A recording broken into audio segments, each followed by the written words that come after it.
सलाम थी और आफियत हो दोस्तों। मोहसिन अकरम मेरा नाम है। पूरे पाकिस्तान के अंदर जितनी भी सब्जेक्ट पढ़ा जाते हैं उनके 5 से 10 हज़ार MCQ सीरीज़ लेके चल रहा हूँ मैं। अभी हम पहुँचे हैं चैप्टर 4 पे, जो कि कोऑपरेटिव सोसाइटीज़ का चैप्टर है। कोऑपरेटिव सोसाइटीज़ एक्ट 1925 का चैप्टर है। इसका जो आर्टिकल 20 है वो बताता है एड्रेस ऑफ सोसाइटी, के सोसाइटी का पता बताता है। Every society shall have a registered office, her society का एक रजिस्टर्ड जो है दफ्तर होगा, विच shall be address of the society, जो उस सोसाइटी का पता तस्वुर होगा। वो बताता है उसके बाद, अ society shall not change it's address without the prior approval of the registrar. कोई भी सोसाइटी बगैर रजिस्ट्रार की पेशगी मंजूरी के बगैर रजिस्ट्रार को बताए अपना पता नहीं तब्दील कर सकती। Providing that before seeking the approval of registrar the society shall inform its members, जो कि creditors and where applicable the society of which it is a member by post and also through to national, जो 2 अखबार होंगे, national daily newspapers, as to the proposed change of address. अगर तो society ने अपना पता तब्दील करना है, ठीक है, तो उसको सबसे पहले रजिस्ट्रार की मंजूरी लेनी होगी, और उससे पहले सोसाइटी अपने अरकान, ठीक है, जो उसके रुकन होंगे, जो कि उसको जिनको वो कर्ज देती है, और अगर काबिल इतलाक हो तो इस सोसाइटी के ये जो रुकन होंगे बज़रिया डाक 2 कौमी अखबारों के अंदर इशात देंगे, ठीक है, 2 कौमी अखबारों के अंदर वो इशात करेंगे, और मुजवज़ा जो भी वो तब्दीली है, जो भी वहाँ से तब्दीली करनी है, प्रपोज्ड चेंज ऑफ एड्रेस, उस बारे में उन अखबारों के अंदर पब्लिकेशन करेंगे। फिर सब सेक्शन 3 के अंदर वो बताता है, the approval of registrar shall immediately be communicated by the society to its members, creditors and the society of which it is member.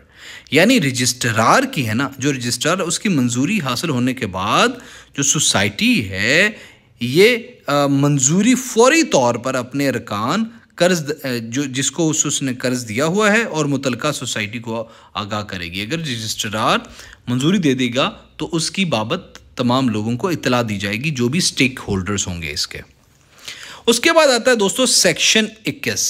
Section 21 है ना, वो अबाउट है act, copy of act etcetera, वो जो कॉपी है ना उस act वगैरह से मुताल्लिक, उसकी to be open to inspection, मतलब एक्ट वगैरह की नकल जो भी है ना, जो भी एक्ट है या जो भी इस बाबत लेजिस्लेशन हुई, उसकी नकल ओपन रहेगी ताकि उसका मुताला किया जा सके, उसका मुआयना किया जा सके, कोई अंदरूनी या बरूनी बंदा। वो बताता है कि every society shall keep open to inspection at all reasonable times at the registered address of the society. भाई वो जो रजिस्टर्ड ऑफिस होगा ना, उसके अंदर हर सोसाइटी अपने जो है वो रजिस्टर्ड द ऑफिस के अंदर माकूल, वो जो उसका औकात कार होगे, जो वक़्त होगा, उसमें दस्तावेज़ात मुआयने के लिए रखेगी कि जो भी बंदा उसको मुआयना करना चाहता है, इंस्पेक्शन करना चाहता है, वो कर ले। अस्सलाम वालेकुम दोस्तों, थोड़ा सा वक्त आपका लेना चाहूंगा, लेकिन एक बातें की बात बताना चाहता हूं कि आपको पता है, अगर आप matric, FA, BA, OA level या CSS PMS किसी भी इम्तिहान की तैयारी कर रहे हैं पाकिस्तान के अंदर, तो बगैर कुछ लिए आपसे सिर्फ आपको देना ये चाहता हूं कि मैं 55 सब्जेक्ट्स, 55 सब्जेक्ट्स के 5-5 हजार MCQs, क्रिमिनोलॉजी से लेके, जियोलॉजी से लेके, जियोग्राफी से लेके, फिजिक्स, केमिस्ट्री, बायोलॉजी से लेके हर एक सोशल स्टडीज का, साइंटिफिक स्टडीज का सब्जेक्ट के 5000 MCQ सॉल्व करने वाला हूं। अलकरम स्कूल ऑफ थॉट को अभी से सब्सक्राइब करें और अपने दूसरों तक शेयर करें, इंशाअल्लाह अज़ीज। कौन कौन से दस्तावेजात होंगे वो इसने बताए हैं। A copy of this act, a copy of the rules governing such society, a copy of bylaws of such society and register of members। मतलब इस एक्ट की एक नकल, सोसाइटी की एक नकल, सोसाइटी के कवायद की एक नकल, सोसाइटी के ज़िमनी कवायद की एक नकल, जो इसके अरकान है ना, वो जो इसके अरकान हैं, रजिस्टर्ड जो इसके मेंबर्स हैं, उनकी भी एक नकल रखेगी। किस लिए? इंस्पेक्शन के लिए किस सेक्शन के अंदर बता रहा है? 21st सेक्शन के अंदर बता रहा है।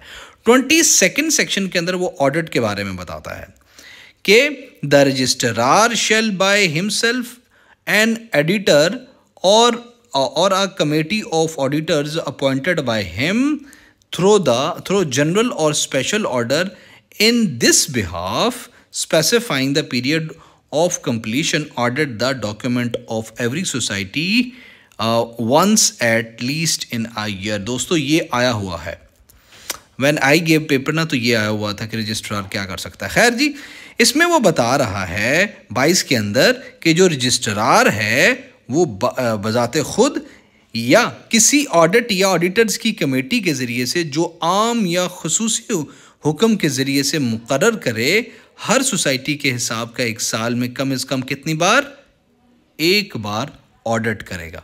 ठीक है, एक साल में कितनी बार? एक बार ऑडिट करेगा। वो इसमें ये बता रहा है कि बशर्ते कि कोई भी शख्स मुसलसल 2 साल तक सोसाइटी का ऑडिट नहीं करेगा। मतलब एक बंदा रजिस्ट्रार ये नहीं करेगा कि एक ही बंदे को अपॉइंट कर देगा, इस साल भी वही करेगा और अगले साल भी वही करेगा। इसमें वो ये कह रहा है। A1 के अंदर वो बताता है, सब सेक्शन A1 के अंदर, द रजिस्ट्रार में bye general special order determine the fee. वो जो रजिस्ट्रार है वो आम या ख़ास ऑर्डर के तहत फ़ी का तयन कर सकता है, भाई इतनी होगी पेएबल टू ऑडिटर, जो उस ऑडिटर को देनी है, और the committee of the auditors, जो ऑडिटर होगा या कमेटी ऑफ ऑडिटर्स होगी, as the case may be, and the fee so determined shall be payable by the society. Okay, इसको आसान अल्फाज में करने की कोशिश करते हैं। वो जो रजिस्ट्रार है ना, वो जो है ऑडिटर या ऑडिटर्स की कमेटी की फ़ीस का तयन आम करेगा। ठीक है, या वो खसूसी हुक्म के तहत वो करेगा, आम हुक्म या खसूसी हुक्म के तहत करेगा, जो सोसाइटी अदा करने की पाबंद होगी। अब इसमें जो भी ऑडिटर आएगा ना वहाँ पे, वो या उसकी कमेटी, तो उनको कितनी फ़ी देनी है, सोसाइटी उनको कितनी फ़ी देगी उस ऑडिट का ये रजिस्ट्रार तय करेगा। ठीक है, ऑडिट की फ़ीस की बात हो रही है यहाँ पे। 2 के अंदर वो बताता है, the audit under sub section 1 shall include all examination of overdue debt, if any, the verification of cash balance and securities, and a valuation of the assets and liabilities of society। Okay, आसान अल्फाज में ये है, वो ये बता रहा है दोस्तों कि ऑडिट में ये चीज़ जो अमूर है ना वो शामिल होंगे। कौन कौन से? वाजिबुल अलाद कर्ज़ों का जायज़ा, नकदी और सिक्योरिटीज़ जो भी हैं उसकी तस्दीक, और जो भी एसेट्स हैं और जो वाजबात हैं उनकी कीमत का तयन। ठीक है, लायबिलिटीज़ एंड एसेट की उनकी वैल्यूएशन का, उनकी कीमतों का तयन। जो भी वाजबात हैं या जो भी लायबिलिटीज़ हैं उनकी कीमत का तयन, इसके अंदर वो ये कह रहा है दूसरे के अंदर। ओके, अब बात कर लेते हैं तीसरे के बारे में। तीसरे सब सेक्शन के अंदर वो बताता है कि द रजिस्ट्रार और other person auditing the accounts of any society shall have free access to the books. उनके पास फ्री एक्सेस होगी, जो भी किताबें उधर पड़ी होंगी, मतलब वो बुक्स से मुराद ये खातों का वाली किताब है ना, accounts and vouchers of such society, and shall be allowed to verify in its cash balance and securities. I think इसको एक्सप्लेन करने की ज़रूरत नहीं है। यानी वो जो रजिस्ट्रार या ऑडिट करने वाले जो भी फ़र्द आएंगे, वो सोसाइटी की तमाम अकाउंट्स, कुतब और वाउचर का मुकम्मल मुआयना कर सकते हैं, और वो नकदी और सिक्योरिटीज़ वगैरह चेक कर सकते हैं, और सोसाइटी के ज़िम्मेदारान मुकम्मल मालूमात फराहम करने के उनको पाबंद होंगे। 3 के अंदर वो ये बता रहा है। फिर वो कहता है, the director, manager and other officers of the society shall furnish to the registrar और other person appointed ordered the accounts of a society all such information as its transaction and working as the registrar or such person or may require। भाई ये वही बात हो रही है कि उनको तमाम को वो पाबंद होंगे करने के। उसके बाद वो 4 इसका जो सब सेक्शन है उसके अंदर वो बताता है, the registrar and every other person appointed to audit the accounts of a society shall have power when necessary. कौन कौन सी ताकतें होंगी जनाब उनके पास, उसके अंदर वो बताता है to summon at a time, किसी को बुलाना, of his audit, any officer, किसी भी ऑफिसर को बुला सकते हैं, समन कर सकते हैं, किसी एजेंट को, किसी मुलाजिम को, और member of the society who he has reason to believe can give valuable information। वो किसी को भी बुला सकता है इन regard to any transaction, किसी भी transaction, किसी भी लेन देन से मुताल्लिक of the society और the management of its affairs। Okay, दूसरी ताकत कौन सी है? वो to require the production of any book, document relating to the affairs of any cash or securities belonging to the society by the officer, agent, servant or member in possession of such books, documents or cash और securities वगैरह। मतलब आसान लफ्ज़ों में ना भाई लोग, वो किसी भी अफसर या रुकन या किसी मुलाजिम को तलब कर सकते हैं, किसी भी किताब, दस्तावेज़, नकदी या सिक्योरिटी को तलब कर सकते हैं। दिस इज़ द पावर जो कि रजिस्ट्रार ने की वजह से उनको दी होती है। 22A के अंदर वो बताता है power of registrar to exercise power under section 50A in course of an audit. यानी रजिस्ट्रार के इख्तियारात के बारे में वो यहाँ पे बताता है 22A सेक्शन के अंदर।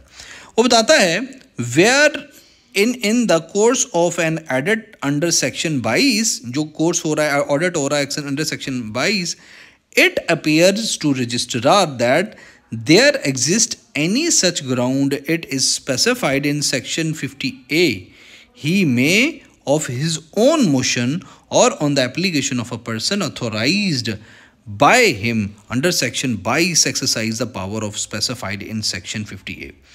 अगर ऑडिट के दौरान रजिस्ट्रार को ऐसा मालूम हो कि दफ़ा 50A के तहत कार्रवाई का कोई जवाज़ मौजूद है, तो वो अज़ खुद या अपने किसी नामज़द शख्स को की दरख्वास्त पर दफ़ा A50 के तहत अपने इख्तियारात इस्तेमाल कर सकता है। 22B के अंदर वो इंटरनल ऑडिट कमेटी के बारे में बात करता है। मतलब इंटरनल अंदरूनी ऑडिट करने वाली कमेटी, इसमें तो कोई एक्सप्लेन करने वाली बात नहीं है। Every housing and producer society in addition to the audit of accounts under section 22 shall also get the accounts audited by an internal audit committee। एक तो एक्सटर्नल ऑडिट कमेटी जो रजिस्ट्रार मुतय्यन करेगा एक या एक से ज़्यादा बंदा जो कि 2 साल मुसलसल नहीं आ सकेगा। दूसरा इंटरनल भी ऑडिट कमेटी होगी, कंप्राइजिंग होगी एट लीस्ट 3 मेंबर्स। ये अहम है। इंटरनल ऑडिट कमेटी कितने मेंबर्स पर मुश्तमिल होगी? 3। This is important.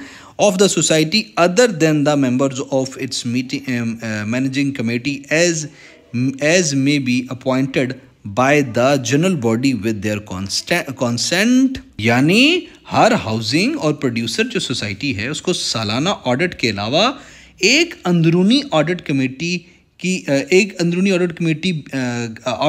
के ज़रिए भी ऑडिट करवाना होगा, जो सोसाइटी के कम से कम 3 मेंबर्स पर मुश्तमिल होगी, जो मैनेजिंग कमेटी के रुकन ना होंगे और ना जनरल बॉडी की मंजूरी से मुकर्रर किए जाएंगे। ओके, फिर वो बताता है the report of the internal audit committee shall be submitted by the society और the committee to registrar within 1 month of the receipt of compilation of the report. Okay, ये आसान है, ये इसको भी बता दो। वो जो कमेटी है ना, वो अपनी रिपोर्ट 1 महीने के अंदर रजिस्ट्रार को जमा कराएगी। जब भी उनकी रिपोर्ट कंपाइल मुकम्मल हो जाएगी उसके 1 महीने के अंदर